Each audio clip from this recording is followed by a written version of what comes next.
be a part of it. And in our industry, there are a lot of people who are very precious about the things they decide to do and not do, and for whatever reasons. I try to say yes, because I want to encourage filmmakers. I want to encourage people to tell stories. And my friend Jason Redmond is his name, he has a heck of a story to tell. But this was a different kind of a story. That wasn't necessarily his story. He's a wounded vet, like I said. And he's written a book, and he's a great guy. Jason Redmond is his name. And through that, I met another friend of Jason's, Tim, a firefighter. 9/11 was a big part of his life, lost a lot of his friends. And these guys are heroes. So I said, absolutely, I want to be a part of it. Then Jason and I spoke afterward, and he said, hey, you know, I'm making these little films. Excuse me, I just ate. Faith-based films and things of that nature. Would you be interested? And I've made a lot of films in my day, and varying sizes and degrees. Some, you know, giant budgets, some small budgets. But again, I'd like to say yes. Thank you, Donna. Thank you, Mama. Yes, ma'am. I don't like cold water. Is that weird to me? I don't either. Because all those years of playing sports, you got to chug. You can't chug it cold water. Hey. Well, the lights are on now. I probably got, they're setting up, I got probably 3 or 4 hours to talk, to be honest. But then Jason and I started making these, he's been making these films, and I jumped on board and became a part of it. Because I think it's just so important to tell stories. And in stories, your own story, anybody's own story may seem not very exciting to others, but then again, when you get into it, everybody's interesting, and everybody has an interesting perspective. And so I love to do this, and he's got some stories that are based on sort of, you know, biblical allegories, and some things he just makes up. But it's great fun, and sometimes it's for a small ministry, sometimes it's for a group, you know, in Florida, and then you run into people like Tim who are filmmakers. And I can tell you, if I start to work with somebody for 15 minutes, I can tell you, I don't care what size the budget of the film is, I can tell you if this is a filmmaker or not. He's a filmmaker. And when you get those types of people and you work with them, it becomes very inspiring. So we're having a good time on this. He's written way too many speeches for me in this movie. We're going to cut those down because he makes me talk too much. No, he's done a really good job. Then you're bringing in some other actors. You know, Ignacio's he's doing a fantastic job on this. I'm glad he's playing that role, not me, because he's working a lot harder than I am. It's a lot of emotional stuff. It's based on Jonathan. Jonathan's here. It's based on his real life, his real story, and it's incredibly compelling. And so when you start making these films and people start to see it, they start to gravitate toward us, and they say, hey, I want to tell my story. How can we get this together? So it builds upon it, builds upon it. So when Jason's talking about doing these film festivals in different cities, someone's going to have a story. Someone's going to be a young filmmaker. Someone's going to get involved somehow, and you know, we may have the next Spielberg or you know, whomever it may be, the next De Niro, or the next, I don't know, Ignacio, who's a big, who do you look up to? Ignacio, the next Ignacio. That's it. So you never really know. And so that's a big part of the reason we do it. And you know, these aren't your big Hollywood blockbusters, you know. And we were talking earlier, when you're changing, you know, in Hollywood you've got your trailer, you've got your things, and so on and so forth. Here, you know, you get the bathroom. If you're lucky. And it's things like, you know, like these lovely gals serving food, doing that thing, and Mama doing her thing. It becomes a family affair, and they're special, and it's kind of the thing that you don't always have. You certainly almost never have when you're working in Hollywood. So I'm honored to be here, and if anybody has any questions, fire them off. I'm ready to answer. Good. Thank you. Yes, sir. There's a group of folks in here that want to know who is the worst actor you've ever worked with in person. The worst actor. So that could be like, are they a poor actor, or are they just badly behaved? Yeah. Exactly. Well, I wouldn't be wearing this cross on my chest if I were going to give up names like that. You know, it's funny. Within Hollywood, forget just the fact that it's a Christian film. Some people in Hollywood don't want to make them. Some actors don't want to be a part of it. They don't want to be. You get pigeonholed really easily in Hollywood. You can become the guy who does Hallmark movies. Yeah. You can be the guy who does Christian movies. You can be the guy who does little kid movies with dogs. But they do like to pigeonhole you really quickly. You start making a certain genre of film and so on and so forth. There's very little imagination outside of that. So some people don't want to do them. Some people do. Some people just are just there for the work. And I find generally people who are making the faith-based films and Christian films want to be there and want to tell those kind of stories. So I don't find their behavior to be too much off. Plus, in a group like with Jason, they get weeded out very quickly. If somebody's behaving in a way that doesn't really fit with what we're doing, they end up, sort of just. That was a That was a setup. Oh, really? I was thrown under the bus, honestly, on that. You were? Yeah. You got thrown on the bus from Jason. Jason. Yeah. Well, there you go. I don't know where that He happened or said what. he would guarantee that you would say Jason Campbell. Well, as far as you shouldn't say that, who gave the single worst performance that I've ever seen in a film? That was Jason Campbell. And I tell you, because I was sitting opposite him, and he was nervous, and I thought that was funny to begin with, and I was like, we're going to be in this together, huh? Oh, he goes, yeah. He goes, I said, all right, so he goes, well, we're just going to talk about this or that or the other thing. I said, okay, good. So I figured we'd sit down and start talking. He has a script there, and he starts trying to read from the script. Oof. I'm glad I hadn't just eaten my dinner. Because, yeah, but it's a source of everlasting fun for me to pick on him for that. So, yeah, it was actually somewhere very close to this room we're sitting in right now. And, Jason, I welcome you on camera with me anytime again. Thank you. I was talking to him and I told him how bad of an actor I was. So that was a staged question because I was wanting to know if you were really going to say me. Well, it's true, but I thought he meant badly behaved or unchristian, which I would not put you in that category, except for that one time, but I won't tell you. Anybody, anything, any questions? Yes, sir. Still got the cake? Do I still have the cake? So, Lois and Clark ended after 4 seasons, where I played Superman and I wore a cape, if you don't know. And we were picked up for a 5th season. So we were going to come back for the 5th season. So I did not steal anything from set. Had I known that we in between season 4 and season 5, Terry went and got herself pregnant, and she was having a very difficult pregnancy, and it was going to be a problem for her to film and do things. And so the decision was made in our hiatus that she was going to, that obviously that for her health and for the health of her unborn child, that we wouldn't be able to film. So there was a lot of discussions about maybe trying to do it without her or have her somehow be pregnant for a little bit. It ended up just that Warner Brothers decided to pull the plug. So I did not steal anything from the set. I tell you what, if I'd have known, I mean, it would have been like, we wouldn't have had enough things to shoot with. Like, where's the other set? Where's the other suit? Dean had it last. I don't know where it is. I would have taken everything. But I didn't get anything from the set, so it's kind of a nightmare. But see, I learned. So the next time I'm going to show that's going to go that many seasons, by season 3, I'm going to just start taking things. That's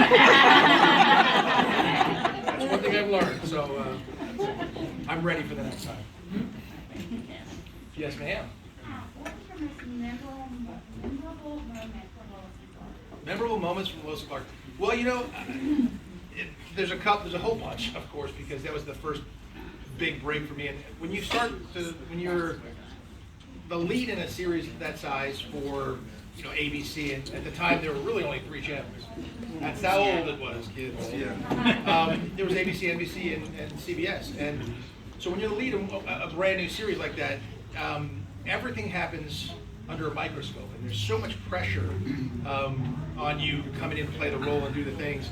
I remember everything from, I guess the very most memorable thing was the first time we flew into the Daily Planet together, and I'm supposed to be holding her, going through the windows and coming down and doing the whole thing. There was something about that where you just go, wow, this is magic.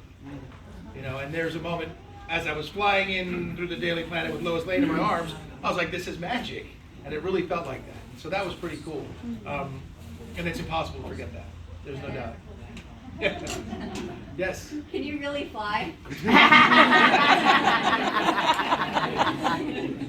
The youth. So a lot of kids would come and visit on the set when I was doing Lois and Clark, and I'm in suit. I'm not in suit. They're like, "Oh, you're gonna go meet Superman today," and the kids would come in. They'd be so excited before they got to me, and then I'd be in the suit, and they would come up and they would they'd be like, I'd be like, "Hi, how you doing?" And then mom or dad was next to them. They're gonna hide behind mom or dad, peek out and talk to me. So I kind of try to talk to them a little bit.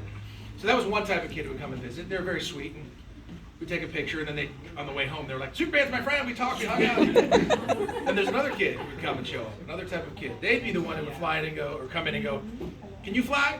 And I'll be like, well, I'd look at the parents, and they're like, I'd be like, well, you know, we have special effects, we do some things here, and they're like, fly over there. I'm going to show you some super strength in a second, kid. But then they see us film, and when you're watching the films, the filming process, oh, it's such a letdown for the kids, because I'm supposed to land over here and talk to Lois, and I jump off the table and go, and the kid's just like, and I'm supposed to fly out, and all I do is whip my cape past their heads, and everybody goes, oh, like he's flying. Such disappointment. Such disappointment on the kids' faces. So the answer to your question is, of course, yes, of course I can fly. I'm going to go back here. So, please give us an update of when we might be able to see Hate Among Us, and are you guys planning another documentary? So I've made a couple of documentaries in the last couple of years, very serious in nature. First one I did was called Architects of Denial, deals with the Armenian genocide. So I was in Armenia, and I was in Azerbaijan and in Turkey, and we were in a lot of places. It's a very touchy subject, and it deals with the first genocide of the 20th century, maybe the first genocide really recorded in the 20th century, but it's not called a genocide. So that was a big deal. From that, we received a lot of critical acclaim. I produced it and was in it. We did another one. Part of the Armenian genocide, what happened was that when Hitler was talking about the Holocaust and his final solution, he referenced the Armenian genocide. He said, after all, who remembers the Armenians? And it was that nobody really remembers the Armenians, so he used that sort of as a blueprint for him to try to get rid of Jews during the Holocaust. And so we did this next project called Hate Among Us, about the rise of anti-Semitism here in the United States and throughout Europe. Mostly we were in France. And it was really an eye-opening documentary, and we just released it. We just won an Emmy for it, which was great. We won an Emmy for Best Director, which I did not direct. But, the producer is wonderful, so I'm a winning producer, and it's great. And so that should be coming out. There's a lot of talk about that right now. I would love for it to come out this year, but I have a funny feeling it won't. There's just a lot of we were going to premiere in Israel and do a lot of things. But with COVID, we weren't able to travel, and so there's a lot of question marks around that. And I do plan on doing more documentaries. I find it extremely fulfilling, and it's wonderful. I have a history degree from college, and my parents were always like, why did you get that history degree? But now it's starting to make sense a little bit. And so I really enjoy doing those. And so hopefully in the near future, but I don't know the exact answer at this point. And I will make more documentaries because I find them really rewarding, and they can change people's perceptions about an event, or you can educate, or some combination thereof, which is the same thing you can do with telling a story. Like telling Jonathan's story is going to affect people. I mean, he's a police officer who got a rough road to redemption, but he chose that road, and he has quite redeemed himself, but it's a very painful road to go down, and that's hopefully going to inspire someone who's experiencing something similar, or whose parents are experiencing something similar, or whose brother or sibling or friend or fellow officer. And so that kind of stuff is really inspiring. You never know. You can make a film that affects one person, and it's cliche to say it, but it's really rewarding. It's a worthwhile thing. So thank you for that question. Yes, I'm sorry. So I lived in Idaho for several years. So I was just wondering what made you choose Idaho to join the force? So I am a reserve police officer in Pocatello, Idaho. I was in St. Anthony, Idaho first. I work with a foundation called the Crimes Against Children Foundation. And the mission of that is to, it's multi-layered, but it's to stop, it deals with bullying, it deals with online predators, it deals with suicide, teen suicide, and so that foundation was created by an officer from Idaho, and he was a friend of mine. So he asked me to come on, and so we were first stationed at St. Anthony. Now we're in Pocatello, much bigger reach, bigger department. Our chief is up our tail, so I got to do a lot more training and a lot more work, but that's fun. I enjoy that. I'm also a sheriff's deputy in Virginia, Frederick County, Virginia. So I have great respect for our law enforcement. Guys like Jonathan, to me, are heroes. our military, first responders, and I always stand shoulder to shoulder alongside them. Yes, they make mistakes sometimes. We all make mistakes. No one is perfect. But, you know, and I say this other thing, and I've said it often, it's like, you hear so much anti-police rhetoric and things right now, but I guarantee you if any one of those people speaking that way about law enforcement, if their life is in danger, and they need a hero, they call 911 and a police officer shows up. And that's the way it works. I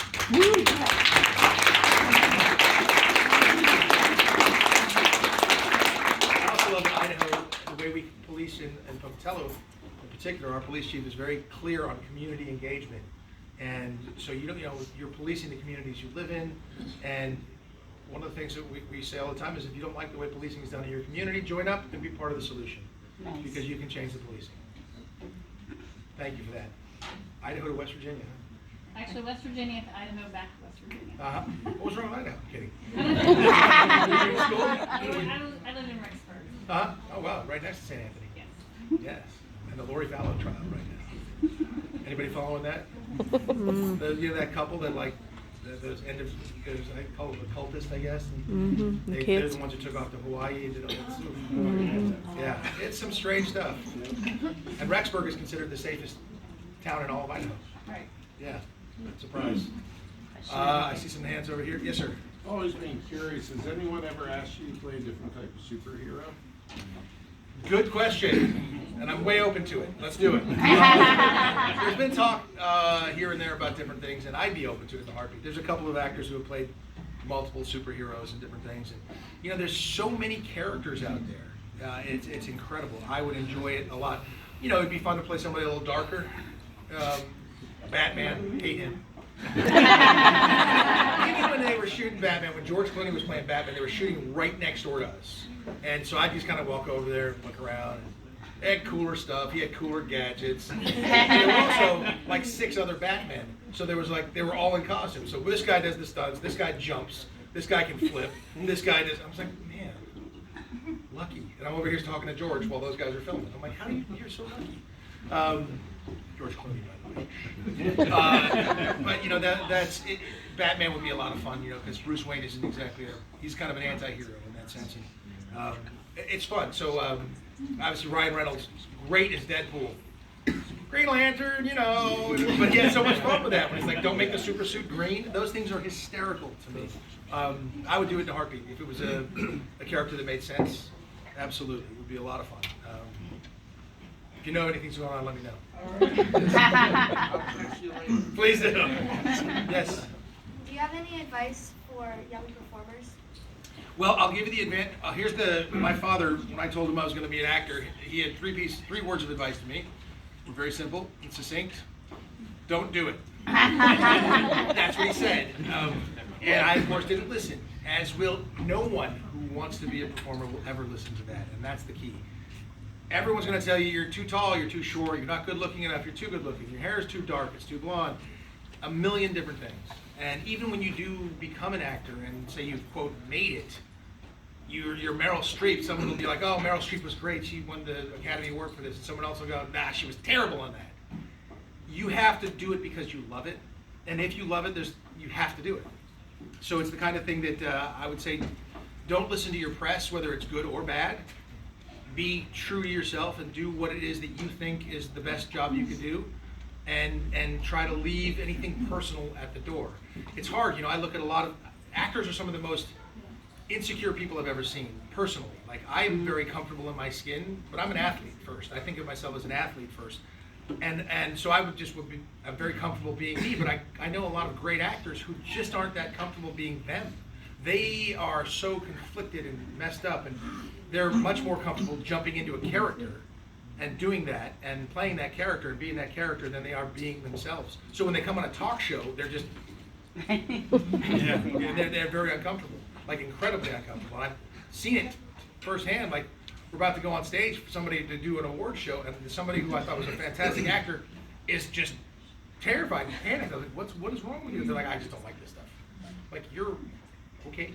It's surprising. So as a young actor getting into it, I would say, it's got to be a passion for you, and then you have to believe in yourself, and don't listen to, the haters. With social media today, I'm sure you already had your share of haters and things like that. Well, step in front of the camera and step on stage, and it's going to get ramped up. So you need to be really secure in who you are and what you're doing, and just not listen to that stuff, be it good or bad, because it can go to people's heads too. You know? So that would be my biggest piece of advice: is be comfortable with you and do it if you feel like you must. Is it Yes. ever too late? Is it never too late? No. It's never too late. Never too late. You know, you could be sitting here today and let's pretend there was a film being shot here today. And you're here, and some director, cinematographer comes and looks at you and goes, "Wow, look at her on camera. That's amazing. She's amazing." And maybe she laughed at the wrong time and snorted some food out of her nose. And that's really funny. And oh my gosh, she's so funny. And you never know. You never know what's going to happen. It can happen at any point in time. And so, you know, it's awful for us who have been acting for a long time, for someone to come out who's never acted before and just blow our socks off. We're like, wow, there goes the last 40 years of my life, and she just walked in and did it. But it's you can find some of the greatest performances. And the way films can be made today with the technology and the quality of things, you know, we used to have to load film cameras up, and it was a real clear thing. Once we were rolling, oh boy, now you can roll video all day long. So you can get all kinds of different stuff. It's becoming a different medium. So yeah, it's never too late. Never at all. Let me know what happens today after the day. Yes. I'm the mother of an actress. I'm sorry. Would- That's got to be rough in its own Well, I'm right. broke too. It goes hand in hand. And I would never, like, this makes me nervous. I would never want to be on, film. But what, Tim, make sure you film her. yeah. I already said, please stay away. You know that's an invitation to shoot you, right? Film. You have to. She's nervous. She doesn't like it. Well, I made friends with Tim, so we're good. So you think. Wait till the camera rolls. I'm just curious, how old were you when you got into this, or when you were drawn into it? Why were you drawn into it? And then what made you make the transition into religious films? So I grew up. I'm adopted. My biological mother, but my mom remarried when I was 4. I'd never seen my biological father. But my father, who adopted me at 4, was a young actor who came out from South Dakota, who was a farm kid and wanted to be a singer, and then wanted to be an actor. Then realized, his real gift was in directing. So my father was a director. He became a director when I was very young. I mean, I think the first film I was in, I was 4 years old. And it was you and your brother stand here. We were in South Dakota because we were shooting back there where he was from, and we were supposed to get in a snowball fight. That's easy to do. So we did, and it was kind of fun. I didn't realize I was in a film. And so I grew up on film sets my whole life. I was on film sets thinking I'm just at dad's work. But it's pretty cool to be at your dad's work and be able to see him and talk to him and be around him and run around. And there's something about when you're making a film that's creative. There's a lot of energy. There's a certain feel to it, and it's really addicting. And so I grew up on sets all the time, and I grew up around a lot of kids who were. I grew up with Chris Penn, Sean Penn, Rob Lowe, Charlie Sheen, Emilio Estevez, Holly Robinson. These are my classmates. These are my friends. These are the kids who sat on student council with me. Student council was, was Rob Lowe, Holly Robinson, and me, and some others. And there's all these kids around, and nobody was in that business yet, but our parents were. A lot of our parents were, and I was just comfortable with that being around. And then I went to college. I was an athlete and a good student, and I wanted to go to school and do that thing. So as I was doing that, Sean Penn did, Fast Times at Ridgemont High before I went to college. And then Rob started doing stuff. And then these guys were coming out there. Pretty soon, these guys that I knew were like, people's sexiest man alive. I'm like, what are you talking about? And it was really interesting to watch that happen. My dad produced and directed Young Guns while I was in college. Oh, wow. Those are all those kids that were there were friends of mine.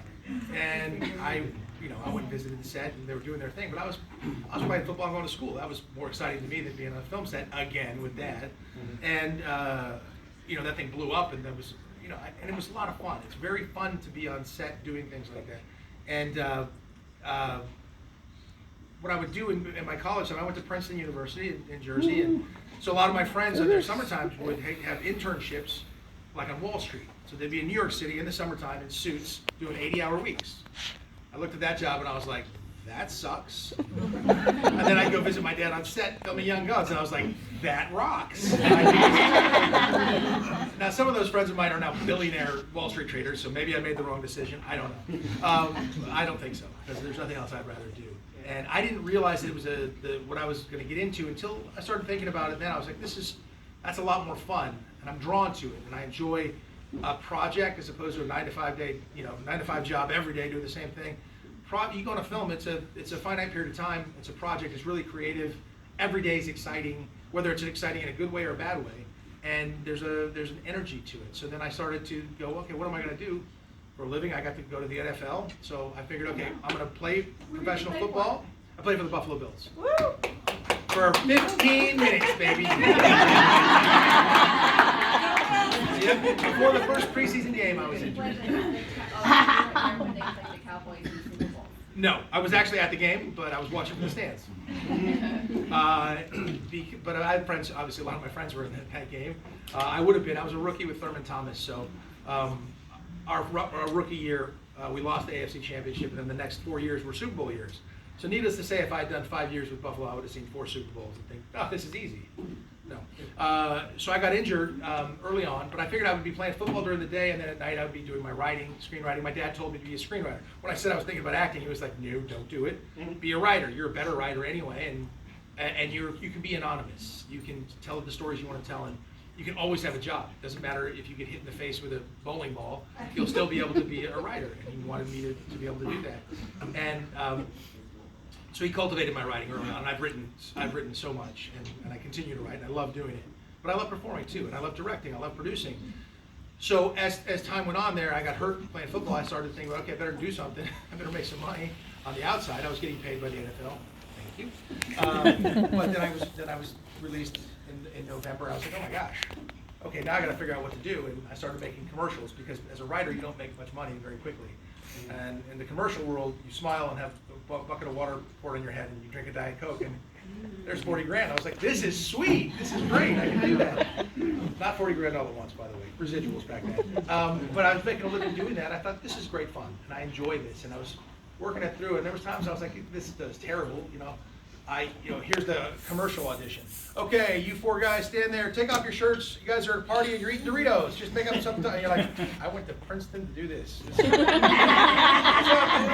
all right. Hey, that's a good Dorito there. And I'm saying, what am I doing? But that's part of being an actor. You do a lot of things that are silly. I mean, ask Tim. You ever done anything silly, Tim? Everything I do is. There you go. It just started that I started to appreciate it more. And I really didn't understand much about making a film. I didn't want to be an actor. So I look at some of these young kids who come and act with us, and I go, well, I couldn't have done at 12 what you're doing. I didn't have that. I didn't want to. I didn't know. It hadn't grown in me yet. And I didn't understand the idea behind filmmaking so much, because it was just something I was part of. I never looked at it that way. And so I'm in awe when I see kids who think in those terms, and it's incredible. But it's the kind of thing that once you get the bug, you're done. And the position now, you can make projects for. I don't care if you shoot it on your iPhone. You can tell a story, and that's what's amazing. So I think that filmmaking will become open to everyone, and I think there's something very powerful about that.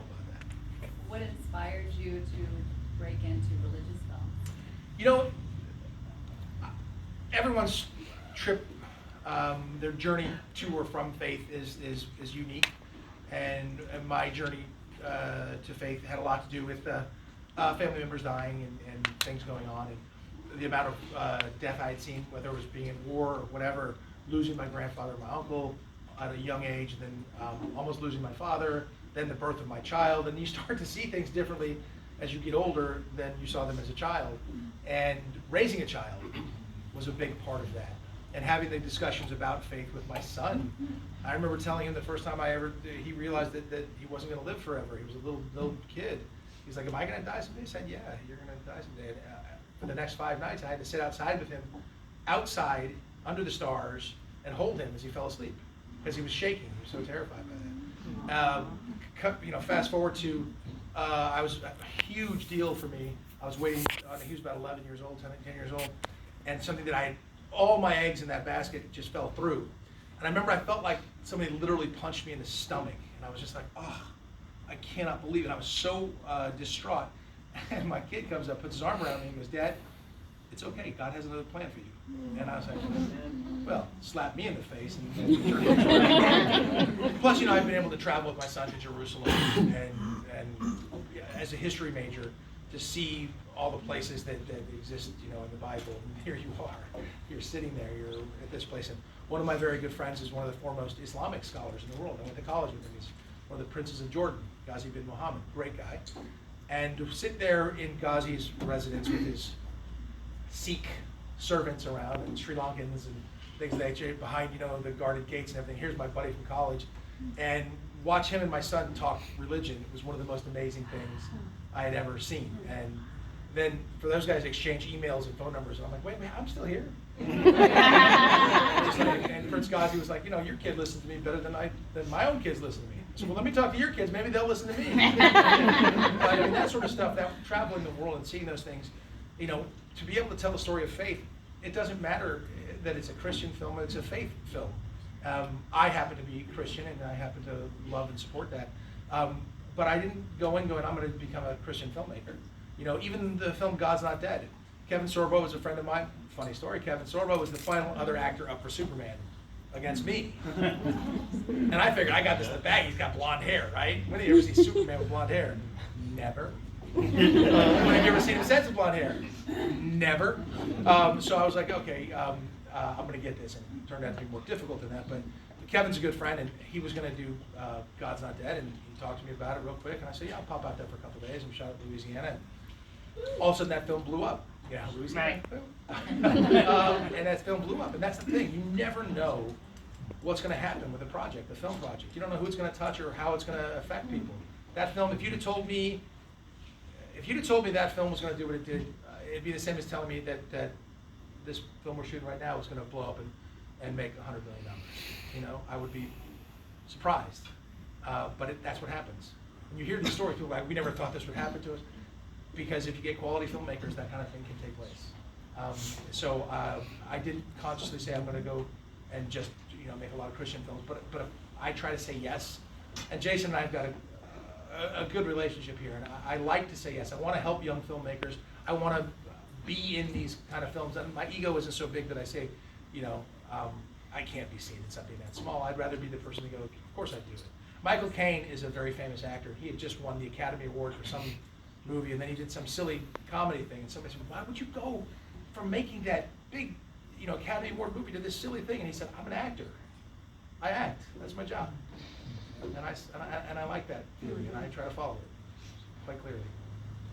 Thank you for your question. Appreciate it. Yes, sir. First of all, thank you for representing Jesus Christ in films, because that does put you at odds with a lot of things in Hollywood.